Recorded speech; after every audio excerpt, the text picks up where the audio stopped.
What up, what up? It's your boy Concert Viz 34, and today I want to talk about why the Professional Women's Hockey League has home openers in Boston and New York that actually are not in the heart of Boston and New York.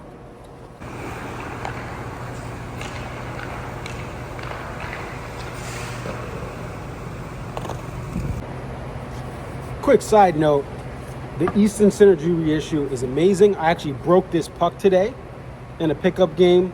So if you're looking for a new stick, they're not paying me to say this. This stick is amazing.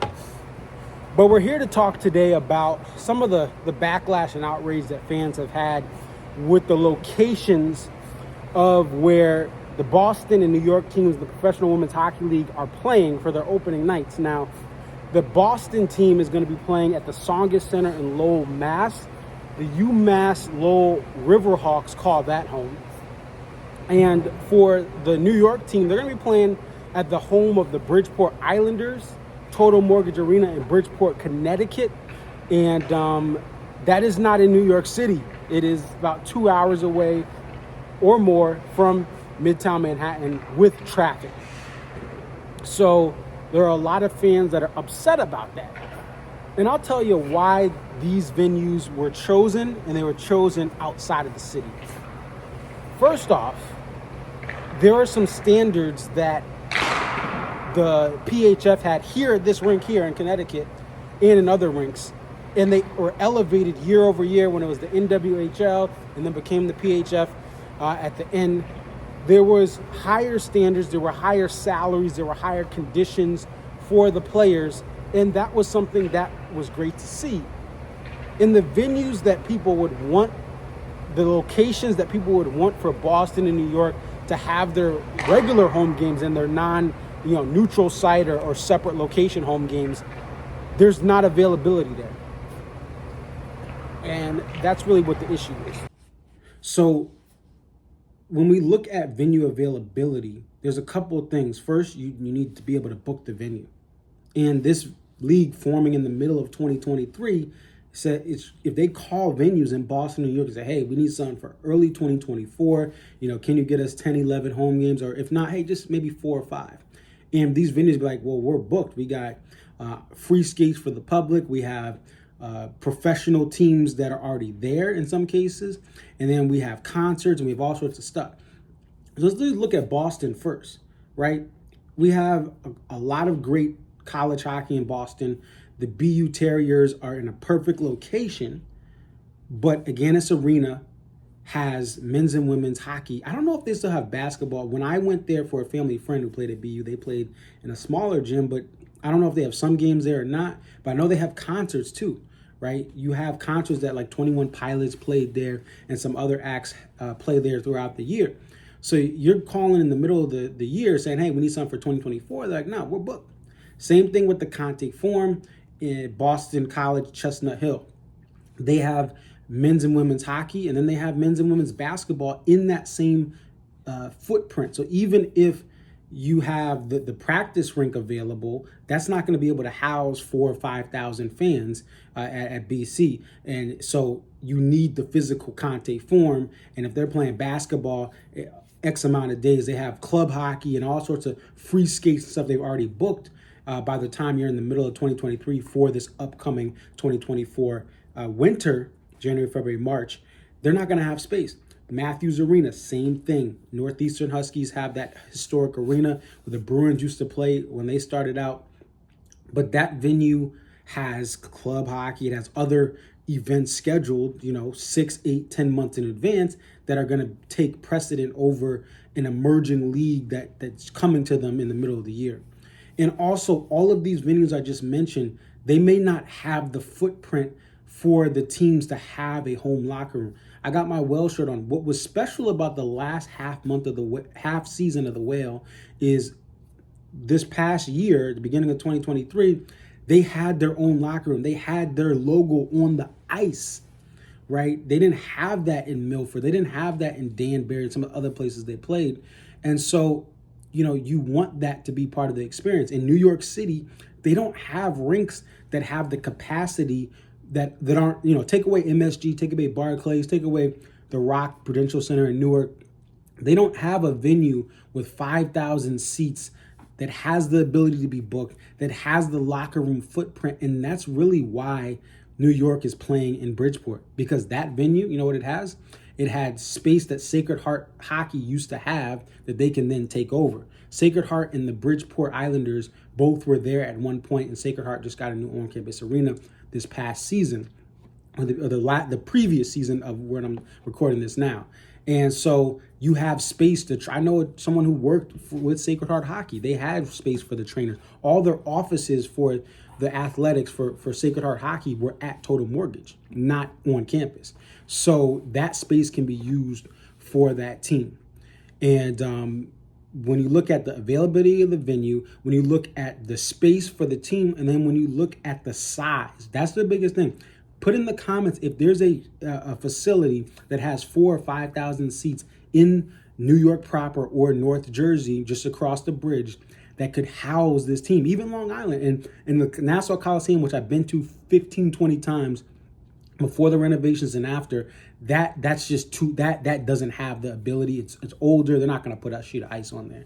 And then again, take away the big NHL venues like UBS, which is beautiful, by the way, MSG, my favorite arena of all time, and the Rock in Newark. They're not going to have that space, and they're booked. They're booked with pro teams and concerts and more concerts and other events. Same thing with the TD Garden in Boston. They have the Bean Pot. They have the Hockey East tournament. They have the Celtics and the Bruins combined. That's 82 slots for games outside of Winter Classic years. Sometimes they have the the Eastern Regional for NCAA basketball. They're not going to play in the TD Garden full time. And then you have the Frozen Four periodically that gets its way up to Boston as well. So it's going to be hard to book regular season and playoffs when those big venues have stuff. Practice facilities, right? You have in Brighton, the Brighton portion of Boston, the Warrior Arena, that's too small. And the Pride were selling that out. You're not going to bring in a league with even more talent and then say, okay, we're playing here. No, there's going to be higher standards for this league than even the PHF. And same thing with the Devils, the Riveters, Metropolitan Riveters played at the Devils practice facility. And but that they ended up moving to the American Dream Mall there, and that's not ideal too. They had to add seats, and it was that the American Dream was not going to house 4,000 or 5,000. I think they had around 2,000 was their capacity, and then they had standing room for people, just people shopping that could be on that top level. That's not a facility you want this new league to be in. So again, name me an arena in Boston proper, in New York City proper, that has 5,000 seats, that has the footprint to have them be in there. Put it in the comments. Otherwise, that's the main reason why New York is playing in Bridgeport and Boston is playing in Lowell. Now, I want to talk about the Tsongas Center because that's in Lowell, Mass. I've been around that area. I've walked by that venue. I've never been inside, but I've seen the parking area, the footprint of that venue and of that college, UMass Lowell. And that's going to be a great fit for a lot of the suburban hockey fans that are in that Boston area. Boston has always been, a top 3, if not top 2, market for USA talent on the men's and women's side, throughout the years. So that's why they're playing there, and that's obviously the least controversial of New York and Boston. The more controversial thing is New York is playing 2 hours away from the city. What I will say, and I know Ian Kennedy he wrote an article ranking the venues. One of the things Connecticut gets knocked for is a lack of women's hockey support. What I will say to defend that, as someone who grew up in this market, who went to the USA Canada game at the XL Center when they last had it, that went to PHF games, the Connecticut Whale never had a permanent, stable home that truly gave them a place to call home for long term. And Dan Barry is not in hockey. I grew up playing hockey here in Connecticut. Dan Barry doesn't have a lot of hockey buzz, right? Doesn't have women's hockey programs out there. Now, Milford, they played in Milford, but Milford's that's a smaller rink. It's not in the center of things. They finally moved to, at the end of this past PHF season before they, got bought out here, they did play here in Harford County at the rink I just shot the intro in. And what I'll say to that is they never had a shot to succeed because they were here for half a season. There was a contract to be there for a couple of years. I guarantee you, if they would have stayed, they would have had better fan support. Up here in central Connecticut, we have tons of talented women's hockey players, and we have tons of programs over the last 20 to 30 years, like the CT Northern Lights, like the Connecticut Polar Bears. I don't know if the Connecticut Clippers are still around, but when I was playing hockey back in the late 90s and early 2000s, in my youth hockey days, the Connecticut Clippers were a very reputable team in this area. The Polar Bears hosted national tournaments here in Connecticut every year. So Harford County, now Fairfield County and New Haven County, they have lots of women's hockey too, even at the college level. But Harford County has a lot of women's hockey, but the word just got out. They had a half season here. So that's what I'll say to Ian, as someone who lives here, there's not a fair assessment of this area because there wasn't a permanent home. The rink, the ISCC that had the Connecticut Well, they still have the logo up today as I record this. They had a locker room for them. They had banners all across, and they were telling, they had the Northern Lights women's hockey team here. They had skaters here.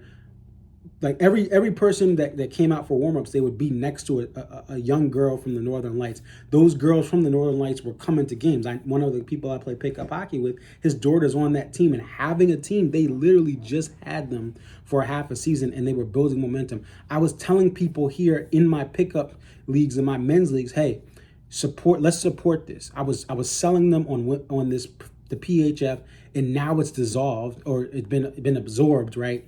And so it's not fair to say that Connecticut didn't support women's hockey, because when you go to the XL Center for USA Canada like I did, that place was filled up very well. It's not Boston, it's not Minnesota, but I will still put the Connecticut hockey fan base head to head with, maybe not New York, but I'll put them head to head with Philly, DC, other markets that people want teams to go to. It's just, again, they never had stability in the center of the state. Now, Bridgeport's a little further out, but with this being a league featuring Olympians and the best of the best that maybe aren't on the Olympic teams, and I'm rooting for MGM and many of the PHF players to make these teams. But when this happens, you're going to get an even larger base. One of the knocks on the PHF, and then you had the Dream Gap Tours, listen, you have all these great talented women, but they're on two separate leagues. Now it's merged in. I'm driving. I'm going to do everything possible to get to the home opener. And even if it was in New York, I would have still considered going. But I'm going to do everything possible to get there. And I guarantee you there's going to be fans of hockey that say, hey, listen, this is the official league. It's at Total Mortgage. And so I'll say all that to say that Total Mortgage, I would still think it's a top 3 venue for this league. And I think people will see how great it is once you have hockey being played there. Train station, yes, it's about 2-hour train ride, just between 90 minutes to 2-hour train ride from Grand Central. So that is a little bit of a hike, but the train station is in walking distance. Port Jeff Ferry is in walking distance of that. You can go from Port Jefferson, New York on Long Island right to Bridgeport, and then you walk to the venue like less than a quarter mile. You can see the venue when the Port Jeff Ferry drops you off and you walk to it. So there is a lot of access. It's right off the highway, off of 95, and there's ample parking at Total Mortgage Arena, and in the surrounding area, there's a Hartford Healthcare amphitheater that has a little parking there too. So parking will not be an issue. So people that can make it out, make it out. I have empathy for the New York fans who are in North Jersey and other parts of New York that getting to Connecticut is going to be rough, especially if there's inclement weather. I think the league should have stepped up and really, the mistake this league made, they have a huge investment in women's hockey. I want to salute that. But I don't think they understand how hockey works. I don't think they understand how hard it is to book arenas. I helped start my club hockey team here in Connecticut, at Eastern Connecticut. And so I know how hard it is to book venues here in the Northeast. But they didn't have no knowledge, and they didn't do any research before naming a team New York to realize, hey, there's no venue. They had no knowledge to say, hey, yes, there's tons of great hockey in Boston, but what venue is going to give these women the rightful space they deserve in their home rink, or whatever you're calling a home rink? I hope there are neutral site games or games in New York City proper at UBS Arena. Maybe they can get Prudential Center in Newark to have a game so that those fans in those areas that are closer to those areas or may not have the car to drive to Connecticut and don't want to take public transit for 2 hours plus. Hopefully they do have some sort of, not exhibition, but an actual regular season game to feed this New York market, which does love and support hockey a lot. There's just not a venue. Let me know what you guys think. Definitely like, comment, subscribe. It's your boy ConcertViz34. Again, if there's a venue I missed in New York proper and in North Jersey that has that capacity, put it in the comments. I want to learn. But I just wanted to share my thoughts and insight as someone, again, born and raised in Connecticut. Been going to tons of hockey since 1996 when I went to my first Whalers game.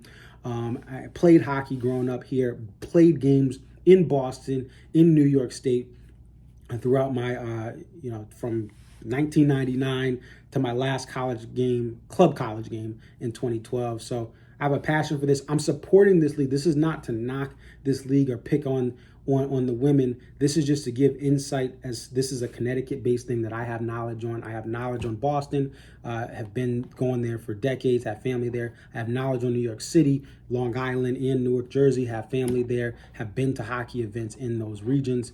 And I just wanted to share this. Let me know what you guys think. Peace.